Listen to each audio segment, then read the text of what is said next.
3, 2, 1. Prosegue il percorso formativo per giovani amministratori. Cosa si tratta in questi incontri? Sì, prosegue il nostro percorso formativo. Questa sera ci siamo ritrovati qui a Soave, eravamo una ventina di giovani amministratori da tutto il Veneto, una buona rappresentanza di tutte le province. Questa sera abbiamo parlato di appalti pubblici e di associazionismo. L'ennesimo incontro importante per parlare di due temi assolutamente importanti e molto attuali all'interno delle amministrazioni locali.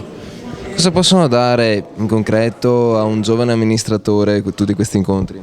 Tutto possiamo dire, perché abbiamo visto anche questa sera all'interno di alcune delle domande che sono state poste ai nostri esperti è emersa l'estrema importanza per poter far formazione, per poter di conoscere tutte le norme che sono a disposizione, con le quali gli amministratori devono confrontarsi tutti i giorni.